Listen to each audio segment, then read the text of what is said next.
যদি বেঁচে থাকতো এই পে স্কেল দিতে বাধ্য করতাম, কিন্তু আজকে পারি না কেন? আর যদি 10 মিনিট বক্তৃতা দেন এই চেয়ার খালি হয়ে যাবে। আপনারা তো কইতেছেন বক্তৃতা দিতেছেন, ঘর বাড়ি থিয়ামু, বালিশ লয়ে ঢাকায় আমু, রাস্তায় ঘুমামু, কর্মসূচি দেন। আমি তো ডরাইতেছি চেয়ার তো আর কতক্ষণ পর খালি হয়ে যাব। কিসের আন্দোলন করবেন? এই পর্যন্ত ওয়ারেস ভাই আর লুৎফরের কারণে এই পে কমিশন গঠন হয়েছে, আমি স্বীকার করবো এটা, এবং ধন্যবাদ দিলে তাদের দিতে হয়। যারা ওই দিনকে অভিনন্দন জানাইছেন তাদেরকে আমি বিশ্বাস করি না। পে কমিশন গঠন করলো কিসের? এমনি এমনি দিচ্ছে? কোন সরকার আমাদের দাবি এমনি দেয়? জানেন কেউ ইতিহাস? প্রত্যেকটা আন্দোলনে সংগ্রাম করে আপনাদের দাবিগুলো আনা হয়েছে।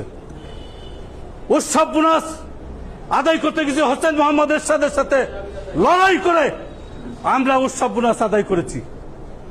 23 দিন বন্ধ করেছি। বেগম খালেদা জিয়া সাবেক প্রধানমন্ত্রীর সময় 3 বারের প্রধানমন্ত্রী 23 দিন প্রত্যেকটা অফিস আদালতে ধর্মঘট পালন করেছি আমরা, মনে আছে? এরশাদের সময় 13 দিন আন্দোলন করে তারপর দাবিগুলো বাস্তবায়ন করেছি। আর আজকে বৈষম্যহীন একটি সরকার, ডক্টর ইউনূস ক্ষমতায়, বৈষম্য দূর করবে কি দূরের কথা, আজকে আরো বৈষম্য বাড়িয়ে দিচ্ছে। কতিপয় আমলারা ষড়যন্ত্র হচ্ছে। বলে দিতে চাই, ডক্টর ইউনূস সাহেব অন্তর্বর্তী সরকার বহু হাজার হাজার কোটি টাকার সম্পদ করেছেন, বিভিন্ন দেশের জন্য কোটি কোটি টাকা খরচ করেছেন। আর কর্মচারীরা যদি না খেয়ে থাকে আগামী দিনে সারা বাংলাদেশ অচল করে দিতে বাধ্য হব। নেতার দরকার নাই।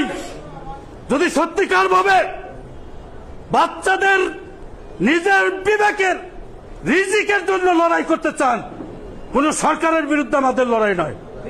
আমাদের সরকার যে আসবে তার কাজ করব আমরা। দেশের উন্নয়ন কারা করে? এই সমস্ত কর্মচারীরা করে। নীতি নির্ধারণ বাস্তবায়ন করে কারা? আমরা। আর আমরা না খেয়ে থাকুন আর আপনারা তেল সাবান দিয়ে ঘুরবেন, এটার কতদিন? বৈষম্য আন্দোলন কেন হয়েছে? নির্যাতন করতে করতে মানুষ অধৈর্য হয়ে একটা সরকারকে পরিবর্তন করে, এত রক্তের মধ্য দিয়ে, রক্ত দিয়ে। আর আমরা কর্মচারীরা, 14 শ্রেণী কর্মচারীর আব্দুল আজিজ সাহেব ছিলেন ঢাকা বিশ্ববিদ্যালয় একজন প্রফেসর, ডক্টর নুসলাম ভাই, তিনি 14 শ্রেণী কর্মচারী সমিতির সভাপতি ছিলেন। তার সাথে আলোচনা করে আমরা দাবি করতাম, আনতাম। মনে আছে আপনাদের? 14 শ্রেণী কর্মচারী ছাড়া বাংলাদেশে কোন আন্দোলন সাকসেসফুল হয় না, ভবিষ্যতেও হবে না। আমি চ্যালেঞ্জ দিয়ে বলতে পারি। কয়জন কেরানি সাহেব আছেন রাস্তায়? কয়জন আছেন? 14 শ্রেণী খালি খিদা পেটের খিদা তো সবাই। বড় বড় বক্তৃতা দিয়ে একজন চলে যায় ঘরে, আর পরের দিন পাশের লোকেরও বলে না যে কালকে এই ঘটনা হয়েছে। এই হয়েছে আমাদের অবস্থা। ওয়ারেসের কত টাকা আছে? লুৎফর সাহেবের কত টাকা আছে? এই পর্যন্ত আন্দোলনটাকে এই পর্যন্ত নিয়ে আসলো রফিকুল আলম সহ। এখন ধন্যবাদ দিয়ে আসেন না, আমরা দায়িত্বটা নেই। সবাই মিলে সবাই আসেন। আমাদের নেতা হওয়া দরকার নাই। প্রয়োজন পেটের খিদা, ভাত চাই, কাজ চাই, নাইলে গতি ছাইরা দেয়, ভাত দেয়, কাজ দেয়, নাইলে গতি ছাইরা দেয়। এটা পরিষ্কার কথা। এত কথা কিসের? প্রত্যেকটা ডিপার্টমেন্টে দেখেন বৈষম্য লড়াই হয়ে বৈষম্য দূর হবে। 15 বছর ফ্যাসিস্ট সরকার আউটসোর্সিং সৃষ্টি করে 14 শ্রেণী 3 শ্রেণী কর্মচারী নির্ধারণ করছে, দাস প্রথা চালু করে দিয়েছে। আস্তে আস্তে নিষ্পেষিত হয়ে যাবেন। আজকে তো কয়জন পেয়েছি, আর 10 বছর পর যদি ডাক দেই একজন তো সরকারি কর্মচারী পাওয়া যাবে না। যদি সেই লড়াইয়ের জন্য আমরা প্রস্তুতি গ্রহণ না করি, যদি নিজের জীবন দিতে রাজি না থাকি, তাহলে কেন সরকার আমাদেরকে দিবে বলেন? পে কমিশন গঠন করছে, আমি তো সমন্বয় পরিষদকে অভিনন্দন দেই না। কেন দেই না? আমি তো জানি ইতিহাস। অনেকে অভিনন্দন ফুলের তোড়া নিয়ে দেন, নেতৃবৃন্দরা তারা কি করতেছে এখন বুঝছেন? আমি বলছি অভিনন্দন দিতে হইলে দিবেন লুৎফরকে, দিবেন ওয়ারেস সাহেবকে, দিবেন রফিককে, যারা এই আন্দোলনে পে কমিশন গঠন করালো।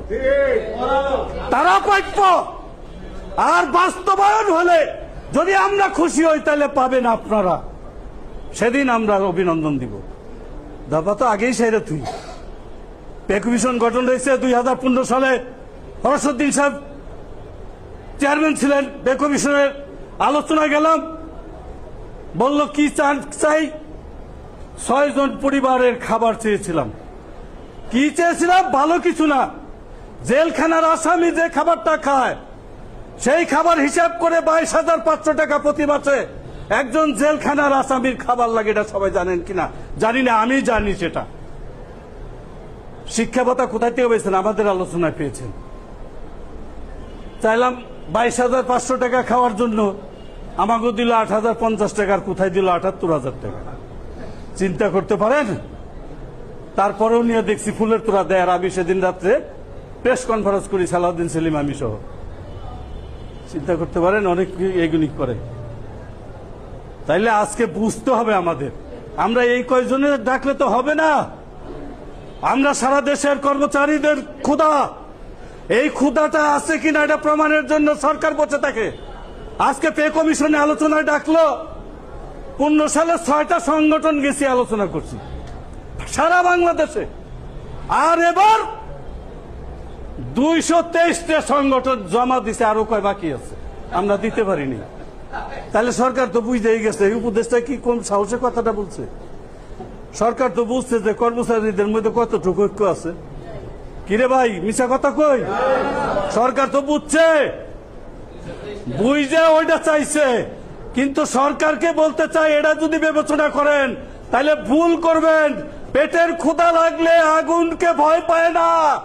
আমরা সেই কর্মচারী, অতীতে যেভাবে এরশাদ সাহেবকে চ্যালেঞ্জ করে ঈদ বোনাস এনেছি, বেগম খালেদা জিয়াকে চ্যালেঞ্জ করে কাজ নাই মজুরি নাই আদেশ বাতিল করেছি।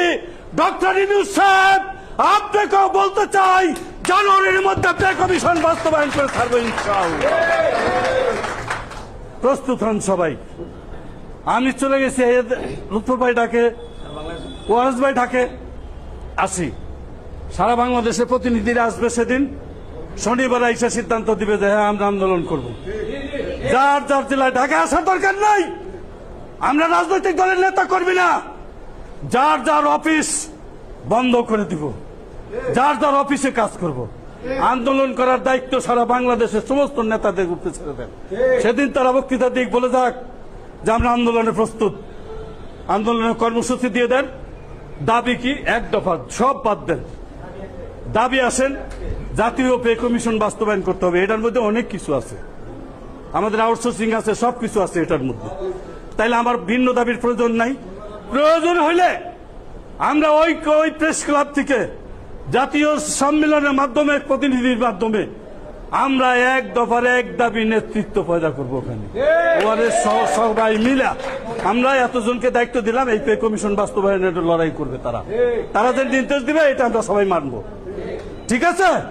আমি আর বক্তব্য দীর্ঘায়িত করবো না। দীর্ঘদিন পর আপনাদের সাথে দেখা হলো, খুব ভালো লাগলো। আপনারা দোয়া করবেন, যে কদিন বেঁচে থাকবো ইনশাআল্লাহ। আব্দুল আজিজের সাথে সংগঠন করেছি, সালাউদ্দিন সেলিমের সাথে সংগঠন করেছি, এখনো বেঁচে আছি।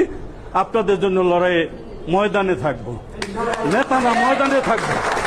সবাইকে আন্তরিক ধন্যবাদ দিয়ে আমি আমার বক্তব্য এখানেই শেষ করছি। ধন্যবাদ সবাইকে।